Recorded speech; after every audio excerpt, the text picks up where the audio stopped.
శ్రీను ఇప్పుడు బీఆర్ఎస్ నాయకుడు మన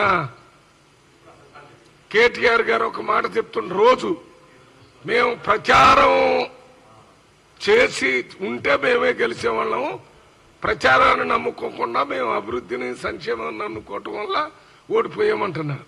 ఒక్కసారి వారి మీ ద్వారా వారికి గుర్తు చేస్తున్నాను, మొత్తం పేపర్లలో కాంగ్రెస్ పార్టీ ఎప్పుడో ఒకసారి ప్రచారాన్ని గురించి మేము 6 గ్యారంటీలు వాటి గురించి ఇస్తే ఎన్ని రోజులు కంటిన్యూస్ గా తెలుగు ఇంగ్లీష్ పేపర్లో కూడా పెద్ద పెద్ద ప్రచార ఆర్భాటం చేసింది ఎవరు?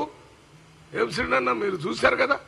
ఒక్కరోజు కాదు, దాదాపు ఒక నెల రోజులు వరుసన 100 కోట్ల రూపాయలు పెట్టి ప్రచారం చేశారు.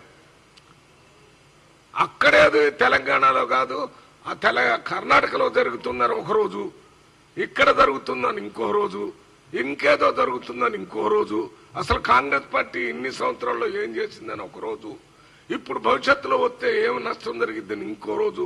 ఆ ప్రచార ఆర్భాటం తప్ప మీరు అభివృద్ధి సంక్షేమం గురించి చెప్పనే లేదనే విషయం కేటీఆర్ గారికి ఈ ప్రెస్ మీట్ ద్వారా తెలియజేస్తున్నాను. మీరు ఓడిపోవటానికి కారణం మీరు పని చేయకపోవటమే కాకుండా చారానా కోడికి. మీ పిల్లలు ఇంటర్మీడియట్ మరియు ఎంసెట్ చదువుతూ సబ్జెక్ట్స్ లో కన్ఫ్యూజ్ అవుతున్నారా? కాన్ఫిడెన్స్ లెవెల్ తక్కువగా ఉందా? రిపీటెడ్ మిస్టేక్స్ చేస్తున్నారా? అయితే మీకోసమే ఉంది Rise app. 1 lakh question bank, performance analysis, online classes by experts, ఇంకా మరెన్నో ఫీచర్స్ తో మీ ముందుకొచ్చింది Rise. Rise the perfect guide. Description లో ఉన్న లింకును ఉపయోగించి సబ్స్క్రైబ్ అవ్వండి. మీకేం తెలుసు? చారానా కోడికి బారానా మసాలా వేసినట్టు మీరు 4 అణాలు పనిచేసి 12 అణాల మసాలా దానికి వేస్తే ఇది తినైతే కాదు, అది తినైతే మసాలా తగు మాత్రం వేస్తేనే సరిపోద్ది. ఎక్కువ వేస్తే తినలేడు, బతకడు. అదే అయింది మీకు. మీరు చేసిందంతా మీ కుటుంబ సంక్షేమం, మీ కుటుంబ బంగారం కావాలని. బంగారు తెలంగాణ కాలేదు, బంగారు కుటుంబం అయింది. ప్రజలకు అర్థమైపోయింది. అందువలనే రేవంత్ రెడ్డి గారి నాయకత్వంలో ప్రభుత్వాన్ని ప్రజలు తీసుకొని వచ్చారు. రేవంత్ రెడ్డి గారు ఏదైతే ప్రజలకి ముందు ఎన్నికల ముందు చెప్పారో ఆ 6 గ్యారంటీల్లో 2టిని అమలు చేయటం మొదలుపెట్టవే కాకుండా ముందు తెలంగాణ రాష్ట్రంలో మీరు నీళ్లు నిధులు నియామకాలు అంటే మేము నీళ్లు నిధులు నియామకాల కంటే ముందు స్వేచ్ఛా స్వతంత్రాలని తెలంగాణ ప్రజలకు అందిస్తామని చెప్పడం జరిగింది. అందువల్లనే ప్రమాణ స్వీకారం చేసి మొదటి రోజే మనం ఆ ప్రగతి భవన్ ని ప్రజాభవన్గా మార్చాం. అక్కడున్న కంచె పీకేశాం.